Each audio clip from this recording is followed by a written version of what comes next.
If the freedom fighters grandchildren do not deserve it, then do the oppressors and their grandchildren deserve it. ये अल्फाज हैं जी बांग्लादेश की ex prime minister Sheikh Hasina Wajed के। जुलाई 2024 में बांग्लादेश में लाखों तलबा, लाखों स्टूडेंट्स सड़कों पर निकलते हैं, प्रोटेस्ट कर रहे होते हैं अगेंस्ट द कोटा सिस्टम। वहां पर शुरू में ये जो प्रोटेस्ट थे वो पीसफुल थे, उसके बाद आहिस्ता आहिस्ता वो वायलेंट होने लग जाते हैं। जैसे वो वायलेंट होते हैं तो साथ ही कर्फ्यू भी नाफिज हो जाता है, इंटरनेट, स्कूल, कॉलेजेस, यूनिवर्सिटीज बंद हो जाती हैं, बाजार बंद हो जाते हैं। जैसे जैसे वायलेंस बढ़ता है वैसे वैसे कैजुअलिटीज भी बढ़ती हैं। और आज जब हम बैठे हुए ये बात कर रहे हैं तो ये कैजुअलिटीज 440 को क्रॉस कर चुकी हैं। जब बात हद से ज्यादा बढ़ती है तो पीएम शेख हसीना वाजिद को रिजाइन करके भारत भागना पड़ता है। इन तमाम वाकयात के पीछे है सीट रिजर्वेशन और कोटा सिस्टम। ये कोटा सिस्टम क्या है, इसके लिए आपको थोड़ी सी बुनियाद समझनी पड़ेगी इस सारे कोटा सिस्टम की। देखिए 1971 में बांग्लादेश पाकिस्तान से आजाद होता है। From the 1947 to 1971 Bangladesh Pakistan का हिस्सा था, वो ईस्ट पाकिस्तान कहलाता था। बांग्लादेश को या ईस्ट पाकिस्तान को पाकिस्तान से काफी ज्यादा रिजर्वेशंस थी। वो डिस्क्रिमिनेशन की शिकायत करते थे, political, economic, cultural, lingual discriminations. तो इन तमाम डिस्क्रिमिनेशंस और शिकायत के बाद 1970 में पाकिस्तान में इलेक्शंस होते हैं। ईस्ट पाकिस्तान से शेख मुजीबुर रहमान की पार्टी 160 सीट्स विन करती है और वेस्ट पाकिस्तान से people party under Zulfikar Ali Bhutto 81 seats जीतती है। मगर चूंकि यहिया खान उस टाइम पाकिस्तान के मिलिट्री डिक्टेटर सदर होते हैं, वो शेख मुजीबुर रहमान को इक़्तिदार नहीं देते। इससे डिसअपॉइंट होकर शेख मुजीबुर रहमान उस टाइम बांग्लादेश में सिविल डिसओबीडियंस मूवमेंट का ऐलान कर देते हैं। जब सिविल डिसओबीडियंस मूवमेंट स्टार्ट होती है तो उसके साथ साथ वायलेंस भी होता है, कर्फ्यू, इस्तेहसाल, और eight the and with the help of India Bangladesh या ईस्ट पाकिस्तान से अलग होकर एक अलग इंडिपेंडेंट कंट्री बन जाता है। वो जो उस टाइम बांग्लादेश के लिए फ्रीडम फाइटर्स थे उन्हें मुक्ति बाहिनी कहा जाता था, मुक्ति योद्धा भी कहा जाता था, या सिंपली फ्रीडम फाइटर्स भी कह सकते हैं। वही फ्रीडम फाइटर्स जो हैं वो आज के इस बांग्लादेश के प्रोटेस्ट में रेलेवेंट हैं, क्योंकि उन्हीं के ग्रैंड चिल्ड्रन को दिए गए कोटा के खिलाफ ये तहरीक चली है। बांग्लादेश में कोटा सिस्टम की डिवीजन्स कुछ इस तरह हैं कि 30% कोटा फ्रीडम फाइटर्स और उनके डिसेंडेंट्स को दिया जाता है, 10% कोटा विमेन के लिए है, 10% जिला कोटा है यानी कि बांग्लादेश के जो बैकवर्ड डिस्ट्रिक्ट्स हैं उनके लिए है, 5% एथनिक माइनॉरिटीज के लिए रिजर्व है और 1% फिजिकली डिसेबल पर्संस के लिए रिजर्व है। इस तरह ये सब को आप अगर टोटल करें तो ये 56% कोटा बनता है। मगर इस 56% में से 30% कोटा फ्रीडम फाइटर्स के ग्रैंड चिल्ड्रन के लिए स्पेसिफिकली रिजर्व है। ये प्रोटेस्ट उन्हीं के कोटा को खत्म करने के लिए शुरू हुए थे। फहीम फारूकी बंगाली स्टूडेंट यूनियन के एक रुकन हैं, वो अपने आर्टिकल में लिखते हैं कि ये प्रोटेस्ट सिवाय एथनिक माइनॉरिटीज़ और फिजिकली डिसेबल पर्सन के कोटा के अलावा तमाम कोटास को ख़त्म करने के लिए हैं। अब इसके बैकग्राउंड में जाएं तो 1972 में 30% कोटा फ्रीडम फाइटर्स को दिया गया by the ministry of cabinet services. जब आप 1972 से आगे चलते हैं तो 1997 में इन फ्रीडम फाइटर्स के बच्चों को वो कोटा दे दिया जाता है और फिर 2010 में उनके बच्चों को ये कोटा दे दिया जाता है। मतलब जिन्होंने जंग लड़ी 1971 में वो तो गुजर गए, उनके बच्चे भी गुजर गए। आज उनके बच्चों के बच्चे जो हैं वो 30% कोटा को लिए बैठे हैं। 2010 के फैसले के बाद 2012 और 13 में भी मैस प्रोटेस्ट होते हैं बांग्लादेश में अगेंस्ट द कोटा, मगर उस पर कोई खास सुनवाई नहीं होती। जैसे पाकिस्तान में FPSC है और इंडिया में UPSC है, इसी तरह बांग्लादेश में BPSC है जिसके अंडर कम्पिटिटिव एग्जामिनेशंस होते हैं और हर साल 3 से 4 लाख ग्रेजुएट्स वो इम्तिहानात देते हैं और जस्ट 3000 के अराउंड सीट्स होती हैं और उन सीट्स में भी कोटा। फरवरी 2018 में Bangladesh general student right conservation council ने रिफॉर्म्स की डिमांड की। उस टाइम भी क्लैशेस हुए तो गवर्नमेंट ने first class and second class jobs के लिए कोटा खत्म कर दिया। लेकिन आगे चल के 2021 में उन्हीं फ्रीडम फाइटर्स के 7 बच्चे 7 चिल्ड्रन चले जाते हैं हाई कोर्ट और उस फैसले को चैलेंज कर लेते हैं कि हमारा कोटा बहाल किया जाए।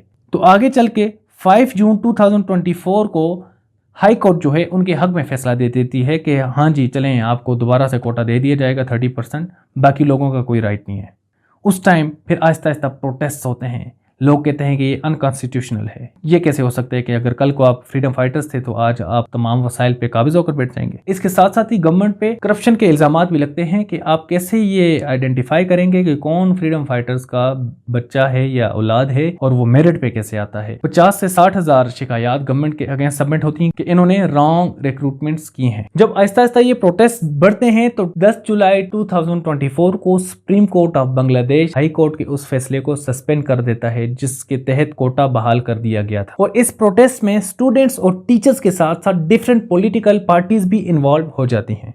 गवर्नमेंट डिप्लॉय करती है 7000 पैरामिलिट्री ट्रूप्स जो कि रबर बुलेट्स का इस्तेमाल करती है, टीयर गैस का इस्तेमाल करती हैं। इसके साथ साथ ही यूनाइटेड नेशंस के जो जनरल सेक्रेटरी हैं वो भी अर्ज करते हैं बंगाली गवर्नमेंट को कि आप पीस को मेंटेन करें। हुकूमत कहती है कि जल्द ही सुप्रीम कोर्ट में अपने केस की सुनवाई लगवाकर हम इस केस को हल करवा देंगे, लेकिन लोग उन पर बिलीव नहीं करते। इसके साथ साथ ही गवर्नमेंट जुडिशियल इंक्वायरी का भी ऐलान करती है, लेकिन स्टूडेंट्स उन पर फिर भी एतबार नहीं करते। स्टूडेंट्स की ये डिमांड होती है कि हमारे इतने लोग मर रहे हैं तो पीएम की तरफ से कोई मजम्मत नहीं की जा रही, बल्कि वो फिर भी फ्रीडम फाइटर्स को सपोर्ट कर रहे हैं और हमें टॉन्ट कर रहे हैं। वही बात कि अगर ये कोटा फ्रीडम फाइटर्स के ग्रैंड चिल्ड्रन को नहीं देंगे तो क्या रजाकार के ग्रैंड चिल्ड्रन को दिया जाएगा? जो टर्म है रजाकार, ये बांग्लादेश में बड़ी नेगेटिव कॉनोटेशन है इस टर्म की। रजाकार वैसे तो पर्शियन लफ्ज है जिसका मतलब है वॉलंटियर, मगर बांग्लादेश में इस टर्म को नेगेटिवली लिया जाता है, बल्कि ट्रेटर्स के करीब करीब किया जाता है। वो इसलिए कि जब बांग्लादेश की आजादी की तहरीक चल रही थी अगेंस्ट पाकिस्तान, तो कुछ पार्टीज के लोग थे अराउंड 50,000 जो कि उस टाइम पाकिस्तान आर्मी को सपोर्ट करते थे और वो एंटी सेपरेशन थे। दूसरी तरफ मुक्ति बानी थे, मगर क्या हुआ कि एट द एंड बांग्लादेश अलग हो गया और वो जो रजाकार थे वो वहीं रह गए। और उसके बाद 1973 में शेख मुजीबुर रहमान ने एक एक्ट पास करके उन लोगों को आइडेंटिफाई करना शुरू किया। लगभग 37,000 रजाकारों को आइडेंटिफाई कर दिया गया, जिसमें से इंक्वायरी के बाद 26,000 रजाकारों को फ्री कर दिया गया और बाकियों को उसके बाद कैद में रखा गया। कुछ को फांसियां दी गई, कुछ को उम्र कैद की सजा दी गई, बल्कि वो सजाएं अभी 2022 में भी कुछ 6 लोगों को सजाए मौत दी गई, जिनका ताल्लुक मेजरली जमात इस्लामी बांग्लादेश के साथ था। मतलब बांग्लादेश में एक टायरेंट और डिक्टेटोरियल किस्म की गवर्नमेंट कायम कर दी गई थी शेख हसीना के अंडर। और इसके साथ साथ बांग्लादेश के जो इकोनॉमिक हालात हैं वो भी कुछ खास नहीं जा रहे थे। स्टेबिलिटी तो थी, मगर 2022 में बांग्लादेश IMF का बेल आउट पैकेज सीख करता है। और इसके साथ साथ बांग्लादेश के सियासी हालात ऐसे हैं कि वहां पर वन पार्टी रूल एक तरह का लॉन्च कर दिया गया शेख हसीना की पार्टी की तरफ से। खालिदा जिया जो उनकी अगेंस्ट सबसे बड़ी पार्टी के सरबराह हैं, उनको हाउस अरेस्ट में रखा हुआ है कितने सालों से, और कोई पॉलिटिकल पार्टी को वो छोड़ते नहीं है। जमात इस्लामी को वो फांसियां देते हैं। केयर टेकर सिस्टम जो होता है, जो कि एक इलेक्शन और दूसरे इलेक्शन के दरमियान जो न्यूट्रल बॉडी आती है, वो सिस्टम शेख हसीना ने 2 टर्म्स पहले खत्म कर दिया। मतलब वन पार्टी रूल, एक नाम नेहाद जमहूरियत। अब लेटेस्ट इवेंट की तरफ आए तो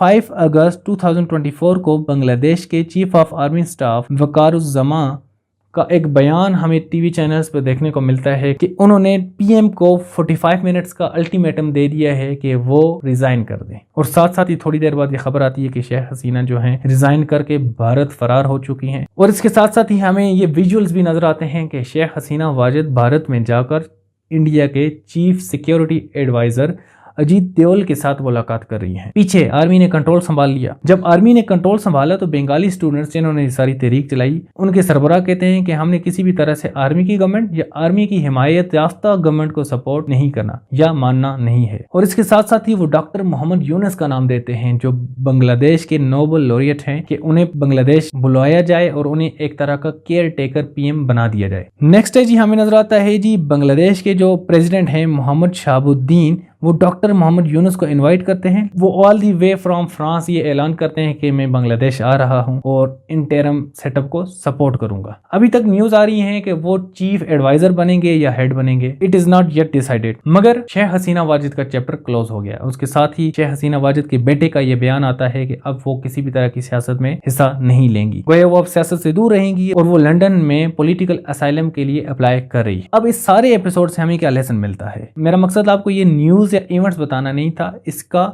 एक आउटकम बताना था कि हम इससे क्या सबक सीख सकते हैं। तो सबक ये है कि टायरेंट और डिक्टेटोरियल नॉर्म्स जो होते हैं वो एक न एक दिन उनका खात्मा होना होता है। अवाम का सहारा ही एक पक्का सहारा है। आप दीगर जो सहारे हैं, वो आर्मी है, वो एस्टेब्लिशमेंट है, अपनी पावर है, अपना गरूर है, वो सहारे सारे खत्म होने वाले होते हैं। आपको हमेशा अवाम की हिमायत के साथ ही गवर्नमेंट में रहना पड़ता है, वरना आपकी जो गवर्नमेंट होती है वो परमानेंट नहीं कहलाई जाती। और इसके साथ साथ ही जिस कंट्री में भी जिस तरह की भी डेमोक्रेसी में, उसमें change of setups, change of governments का कॉन्सेप्ट बहुत लाजमी है। जैसे शेख हसीना वाजिद पिछले 15 सालों से बांग्लादेश की पीएम बनी बैठी थी, तो वहां पर डेमोक्रेटिक नॉर्म्स की कमी हो चुकी थी। और इसके साथ साथ ही बंगाली स्टूडेंट्स के लिए जुल्म जब हद से बढ़ता है तो हिम्मत आ ही जाती है। जुल्म जब हद से बढ़ता है तो हिम्मत आ ही जाती है। पलटकर बाज से चिड़िया को हमने लड़ते देखा है। Long live resistance and at the end good luck to the future of Bangladesh.